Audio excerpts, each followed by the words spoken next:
we had the off season, and yeah, our roster still looks pretty good. Going into potentially another chance to win another Stanley Cup in 4 years, looking at third in 5 years to kind of give us a bit of a dynasty status.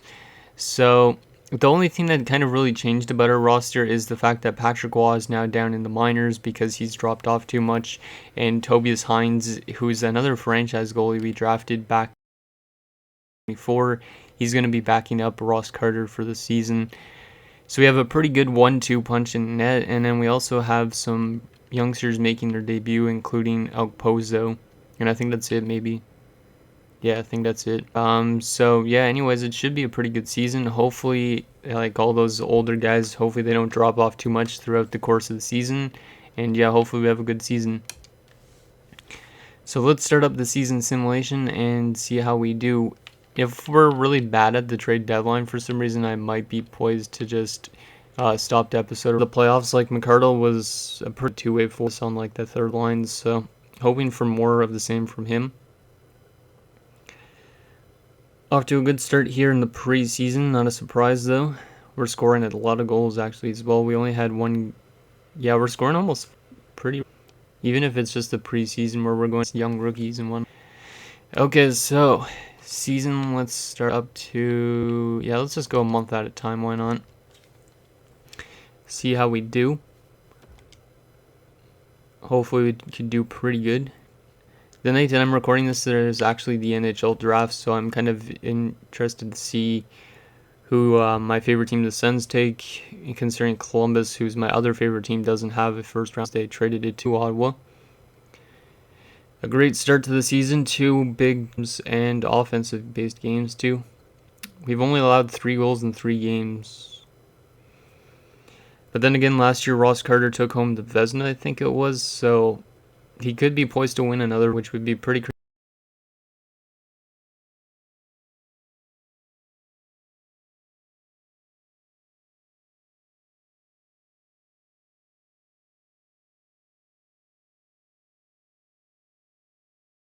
Letting in a bit more goals recently, just not good. Pozo and Finger for Janssen a second and a third, no thank you.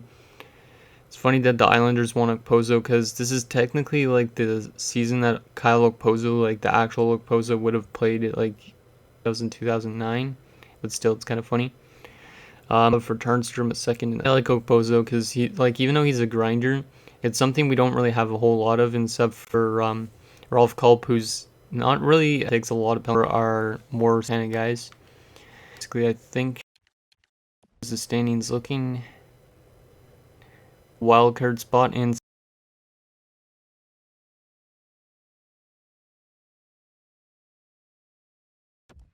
his first 12 games of the season. Jeez. If he wins a Richard in his final season, that would be pretty crazy because I'm pretty sure this would be the last season, more than likely, for players like Patrick Waugh, who's in the minors, Joe, potentially also Theo Fleury. Like, we're going to lose quite a few players in the offseason, so that first round pick that we have from the Czech Republic trade that we made like 2 seasons ago, that's probably going to help us out a bit. Depending on or not if Czech Republic's a really bad team this season, which I don't think they will be, but still, too, firsts this year should help us kind of like retool a bit faster. Seems like a lot of teams want Okposo, so it's good that we drafted him. Even though he kind of wasn't really what we expected, because we expected him to be a medium elite, but he ended up being a medium top 6 grinder instead of a medium elite power forward. And Fleury has been injured with an injured shoulder, so not really specific, but okay, we'll replace him. Our depth forward, which is that 19-year-old guy that for some reason Dallas didn't sign, because he's like a 77. Like, he's a pretty good, decent young player to have, but I don't know why Dallas didn't re-sign him. Maybe they just had like too much contracts or something. But yeah, we're off to a really good start this season. Fleury's back, so Petrovic, who is the guy that Dallas took, how did he do? 1 goal in teams. Okay. I'll take that. For a depth guy to come in and score a goal in one of his only... That's pretty decent. Then again, he probably got some good ice time. Considering it said he had like 14 minutes ice time, he probably played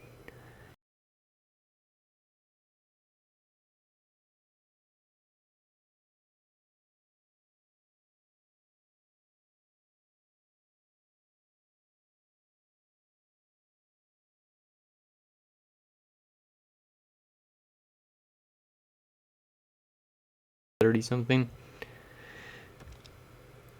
So yeah, just killing it now. We probably are one of the top teams in the league, 4 points above the first wildcard spot. So our division is a little tight this year, but Joe Sakic is actually killing it. 21 goals in 26 games.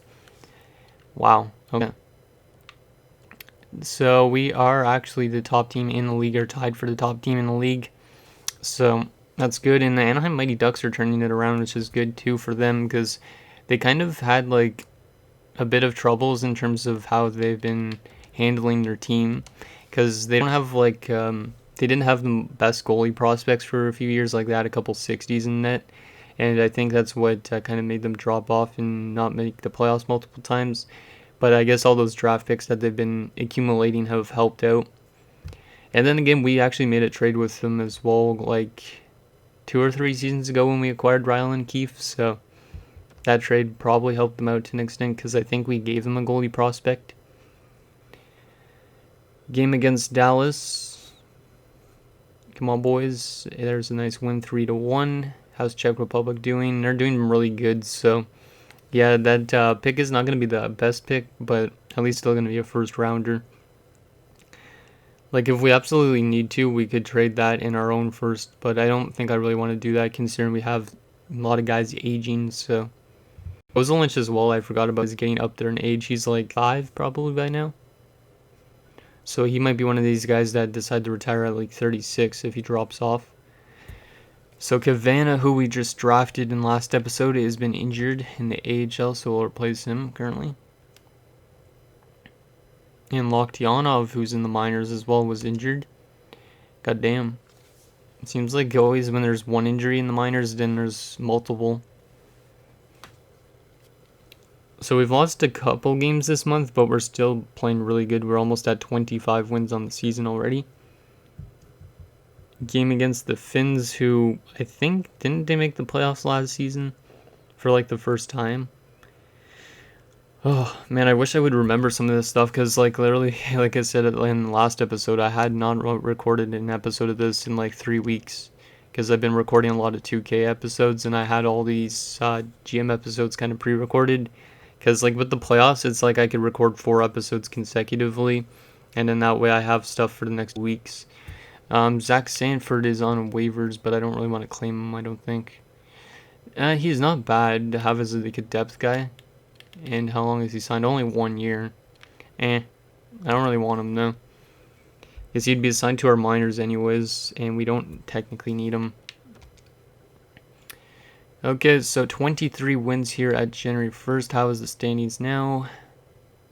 Still first in our division. Good stuff. And Sakic kind of slowed down in terms of his goal scoring now to 25 goals in 39 games.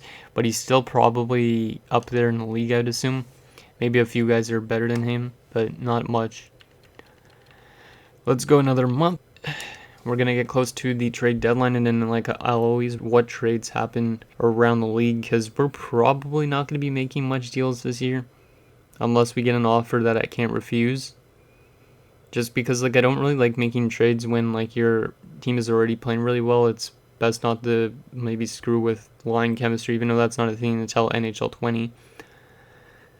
Speaking of NHL 20, what do you guys think of the trailer and all that stuff? Because like the trailer wasn't the greatest in my opinion, but yeah, I think it's still gonna be a pretty good game, because I feel like there's still stuff that's out yet or haven't released information on.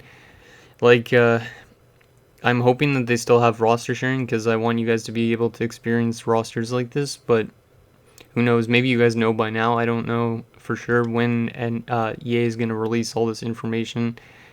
So, but I'm still excited for franchise mode for next year, because there's like trade finders and stuff like that, which is going to help us out quite a bit in terms of being a general manager, because we're going to be able to find some offers right away and stuff like that, just like in 2K. So that should be interesting. No, still don't want Hal Gill. Seems like Washington's really insistent on moving Hal Gill. They must be falling back into, like, out of the playoff mix. Even though they did play us in the Stanley Cup Finals, like, 4 seasons ago, was it now? Yeah, I think it was 4 seasons ago, because it was our first Stanley Cup win that we beat them. And then we beat Pittsburgh in our second one. We lost to Boston in one as well. So Detroit wants our Czech Republic first, which is a late first rounder, probably for Cullen in the fourth. I don't want to do that really, even though Matt Cullen is probably one of the younger players that are still in this. Like he's maybe 28 or 29. Because like, yeah, he's probably like 28, 29, if I'm not mistaken. But we got 30 wins at February, so more than likely not going to make any trades this year. And Sakic's up to 36 goals now on the season, just under point per game, but he's been killing it in terms of the goal scoring. And I think he's actually on our third line this year, so must be the unit that's really clicking. So let's actually go right up to the trade deadline. And yeah, then afterwards, if there's no trades that we want to do, we're just going to advance a day and see what happened around the league. Okposo and Jitnik. I don't have a use for another defenseman, even though Israel Henry's kind of a bit of a bust because he's only 77.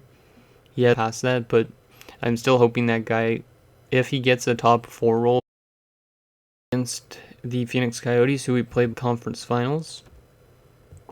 Game against Boston, 4 loss. I'm curious on what trades are going to happen. Hopefully there's some big blockbuster ones. Also in real life, hopefully there's big blockbuster ones kind of that go around at the draft, like somebody moves up and gets rid of, like, I don't know, Rasmus Ristolainen or something. That'd be kind of cool. So we beat Pittsburgh just like what we did last year in the Stanley Cup Finals. 6-5 though in that game. Bobkov for a second and a fifth. I might actually do this. Is Bobkov, does he have potential or is he a medium top 4? He's a I feel bad though if I'm doing this though, because Finland is like, well, Finland wants him for some reason, so they're willing to give up a second, which is a late second rounder, and a fifth. You know what, we might as well just do it. We don't really need this prospect anyways. Low top 4s rarely pan out, but if that guy pans out, you could say now that Finland fleeced me there. But I don't know if he will. Might as well have some more picks on our team for the upcoming years, because we could experience some retirements. I don't know if Sakic's retiring this year or if it's going to be like next. He could play till like 40. The minor league team isn't doing good, which kind of sucks because I wanted Patrick Waugh to maybe experience a Calder Cup win, but it doesn't look like that's going to happen. Game against Carolina, there's a nice 5-2 victory. 4 more games are up to the deadline. Well, actually, there's one at the deadline too. Game against St. Louis. Once it loads, because it's been notoriously slow for some reason. Probably there's a trade offer. Yep, our Chicago, or not Chicago, first for Cullen, a fourth and a sixth. No thanks. Like, I don't really want to give up a first at the moment. Like, maybe at the draft I'll decide to make one if we want to, depending on retirements and stuff. But yeah, I don't know if we'll trade away our first or any first this year. Game against I almost said the Swedes, 2. I still wonder which consider NR.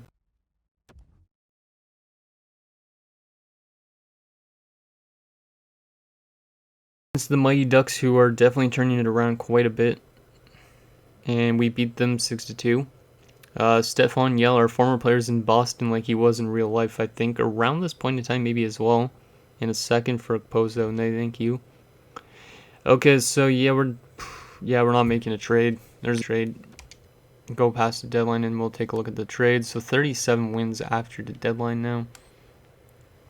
Let's take a look at what has happened around the league in terms of transactions. Has there been any blockbuster trades? Let's go to the bottom of this list. Looks like there's quite a few deals. So Sweden has acquired a first-round pick in Adam Ferentz from Calgary for Kavasha, a fourth and a fifth. So I think Kavasha was one of the younger defensemen that they had on their top 6 pairings. So I guess they're trying to retool a bit. Brian McCabe to Chicago with a second for Eric Pojar, whoever that is, and a third. Doug Weight going to the New York Islanders around the same point in time he did in real life. That's kind of crazy. And a third to the New York Islanders for a third and a third. So Doug Weight must be dropping off quite a bit. Sam Armsden and a second to the Finns from the Czech Republic for Tommy Kallio. Sammy Savonin in a third to LA for a second. K Ramo in a third. There's our trade, Bobkov for a second and a fifth. Kind of fleecing the Finns there for some reason. Rhett Warner going back to Florida where he, I think, started his career. And a third and a fourth as well from Carolina for Victor Jekimovs, who's a goalie, and a fourth. San Jose acquired a first from the Mighty Ducks of Anaheim for Jan Bulis in a third. So I guess Jan Bulis went over to the Mighty Ducks, and he went to the Sharks and then went to Anaheim the same season. He's going to help out that team. Washington acquired another second, and R. Esposito from Vancouver for a second. Alexiev in a third. Sweden acquired a third and Bob Couturier for Arthur Waugh and a fifth. Sweden's making a lot of trades. Sweden acquires a first and Robinson. What? Oh my god. Oh, I gotta take a look at that guy. Like, I looked at all players, but I guess I missed out on Robinson. EA with these random names, man. For Pavel Rosa. So Pavel Rosa leaving Sweden. That's interesting. Fifth and a sixth to Carolina from Detroit for Alto, a sixth, and Jansen in a shit ton of trades. Holy. For Biedrich Pull. For Sammy. To the Sweden Super Swedes again for a third in Espen Knutsen. Defenseman J. Van Riemsdyk and a third and a fourth for Vihakola. Sasha Mutala and Semyon Der, I don't even know how to pronounce that name, to Dallas from Boston for Stefan Boston.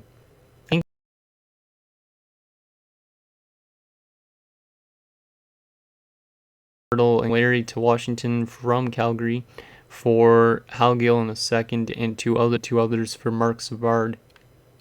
Okay, so that's quite a bit of trades, but I need to take a look at that Robinson guy that just went to, was it Sweden? Yeah, it was the one with Toronto, right?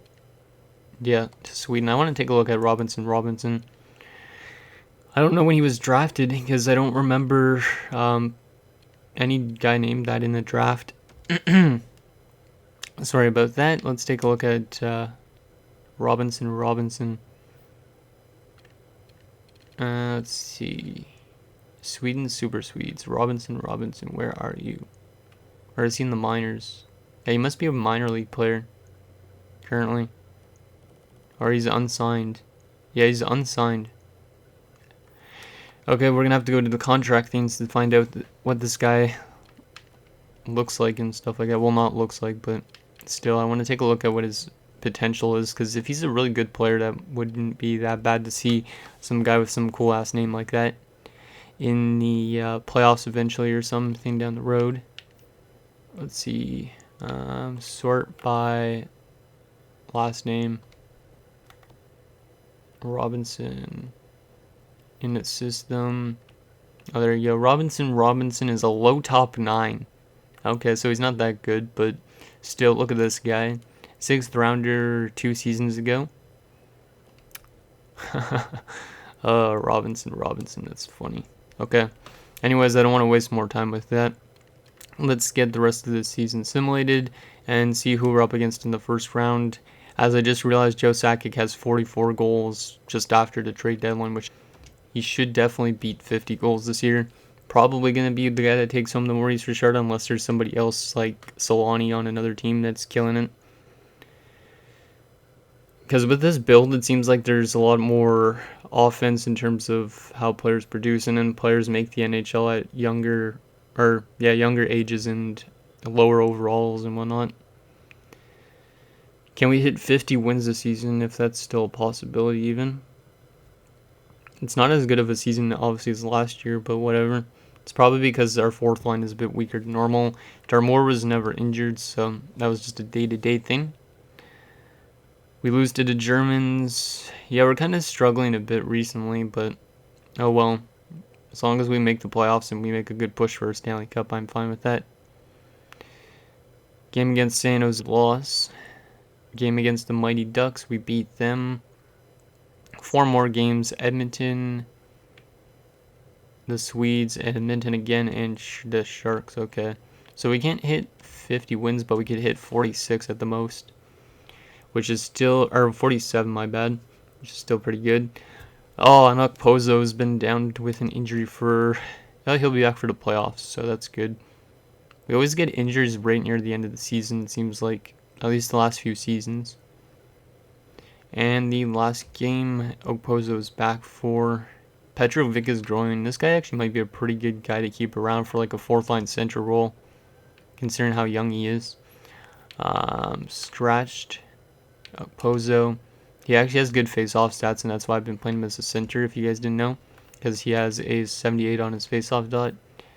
He's got 11 points this season, minus 10. Oh well.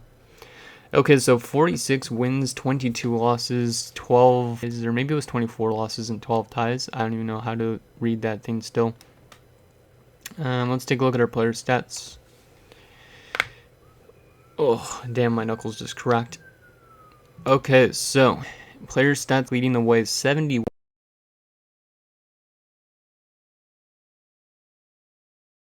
60 points. Okay, I think as well. Yeah, that's his worst season yet. He must have been, yeah, pretty good depth of production. Like, our worst player on a team was Roche with 8 points in terms of the lineup. And then Petrovic had 2 points as a depth guy. Regula still has not played a game with us. Goalie-wise, Ross Carter was outstanding. 34, 14, and 2, 5 shutouts, a 925 save percentage, and a 2.22 goals against average. While Hines he got wins, but he kind of struggled a bit in terms of save percentage and goals against. So hopefully he's better next season. Let's actually take a look and see if they got assists. Yep, Hines 3 assists. Okay, so we got 2 goalies that could pass the puck pretty good.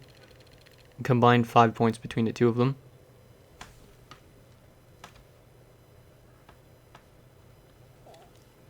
Let's take a look at the entire NHL quickly just to see where Sakic led, if Sakic led in goals or not. And I think he did. Yep, Sakic had the most goals in the NHL, followed by Paul Kariya. Okay. How about goalies? Ross Carter, are you up there? Nope. No, this DeVries guy is going to win it. 41 wins on the season for this guy. So yeah, Czech Republic is definitely a contender this year. Huh, interesting. Okay, so let's take a look at the team standing stuff, and then we'll take a look at who we're up against in the first round of the playoffs. So, wow, Czech Republic, yeah, finished top in the league with a 48, 19, 11 record. Nice stuff. Good to see finally a European team on the top. So we finished third in the league with 104 points.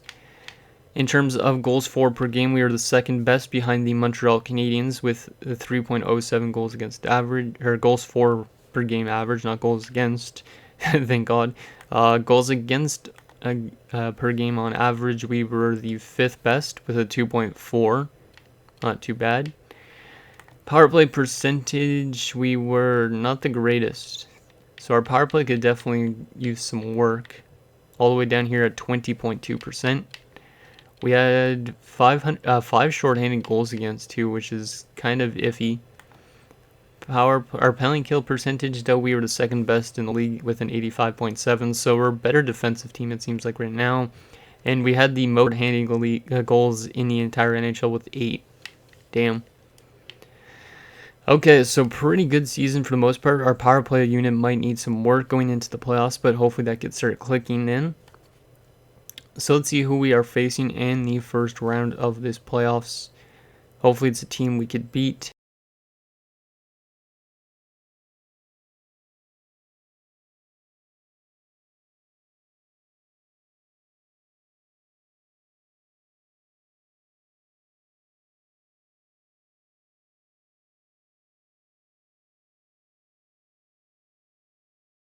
Anyways, guys, that's going to do it for this episode of our Colorado Avalanche franchise mode.